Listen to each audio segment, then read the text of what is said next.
Magandang araw mga kaibigan. Good news po itong pag-usapan natin tungkol sa trust rating ni Pangulong Marcos Jr. ikumpara kay BP Inday Sara. Okay. Resulta ito ng survey ng Pulse Asia, isang credible na survey group.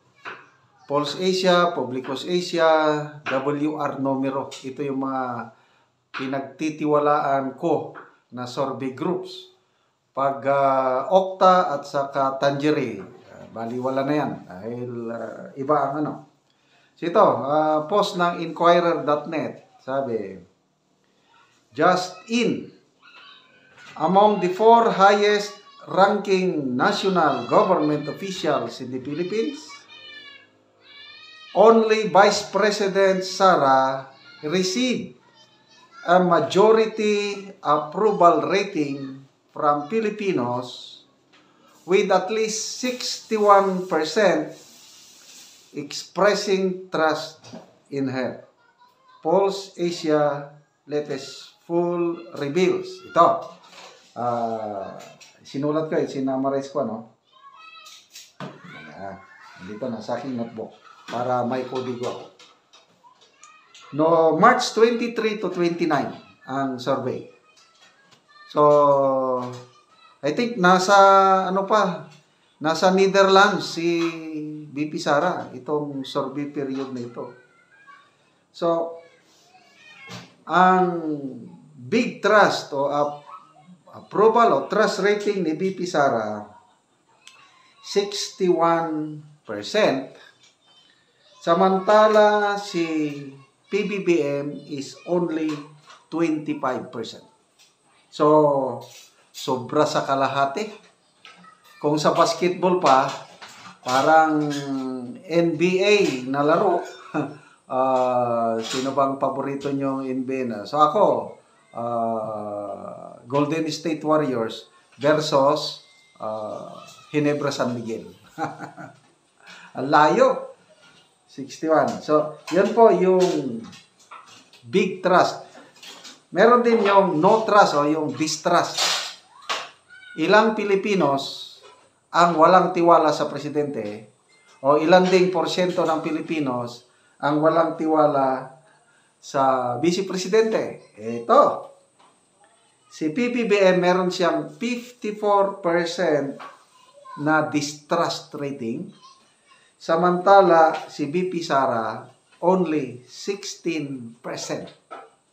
So, pwede mo nang makuha ito yung net trust rating. I-minus mo lang yung distrust,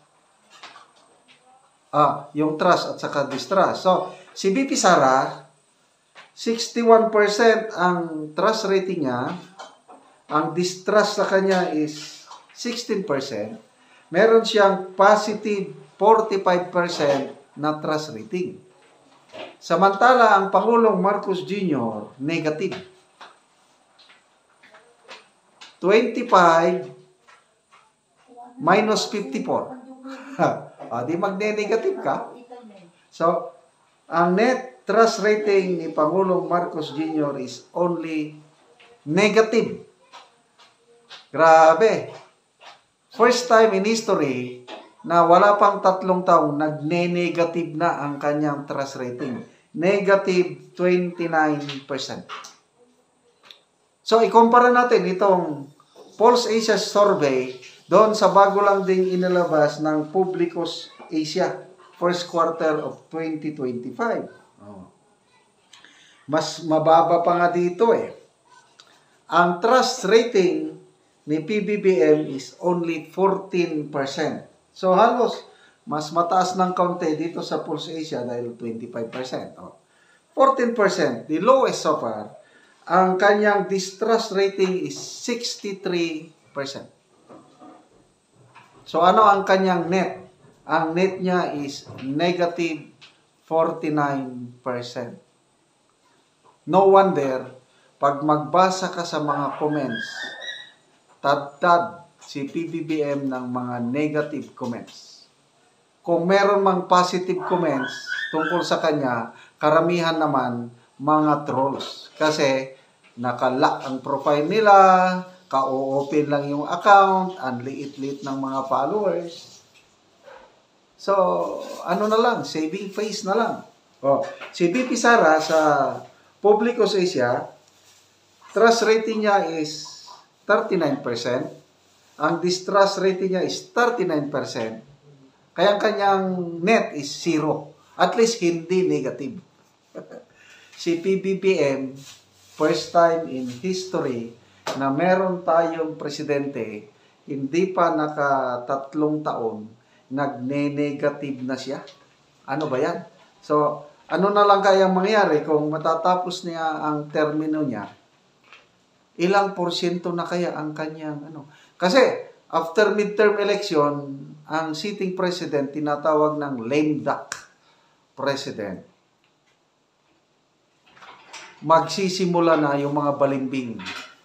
Kung ang mga politiko, kung sino yung malakas, ayan, lilipat na yan.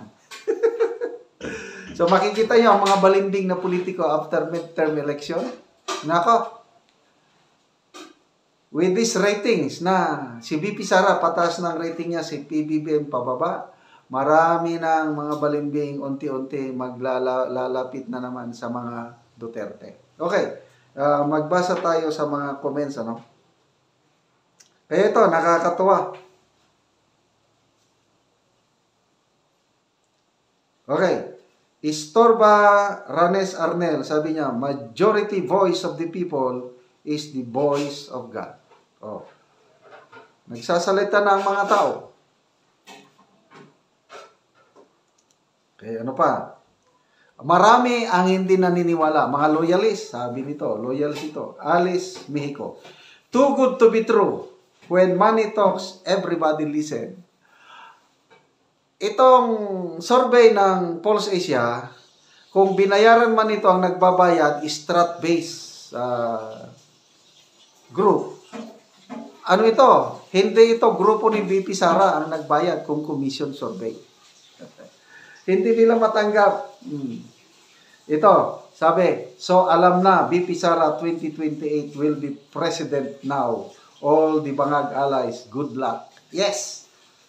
Pag ganito, ang trend, alam na natin sinong presidente. Kaya importante, sa impeachment trial, manalo si VP Sara. Kailangan natin ng mga senador. Duterte plus 2. So, bahala na tayo. Sino yung plus 2? Ako, ang i-plus 2 ko, susundin ko yung inendorso ni PRRD at ni VP Sara. Walang iba si Senator Amy Marcos at saka si Congresswoman Camille Villar. Yan ang aking plus 2. Kaya salamat mga kaibigan sa inyong pagsubaybay sa ating channel. Nakakatulong kayo ng malaki sa Tribong Talandig. Ang sweldo natin sa channel na ito is pantulong sa Tribong Talandig. Namimigay tayo ngayon ng mga yero at pako para ma-repair ang sira-sirang bahay ng Tribong Talandig. Panoorin nyo ang video na ito. Karon mo na ni ang natagaan na mo gero. Ni anagyod. O na ni ang kuan sa mag-atop na sila karon. Og mo na ni ang atop sa natagaan na mo gero. Dako dagit kaayo ang buslot. O makita man gani nga wala na atop sa pikas.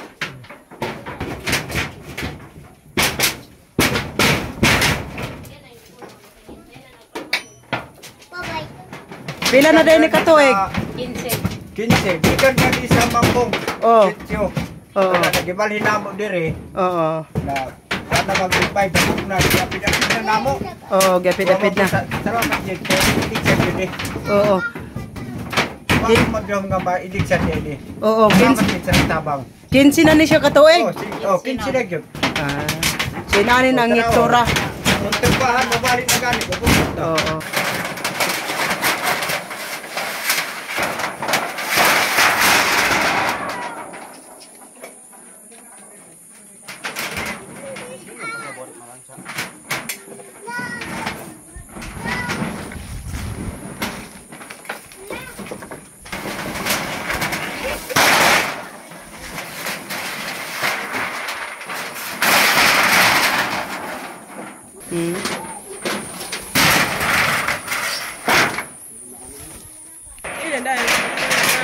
Ikot.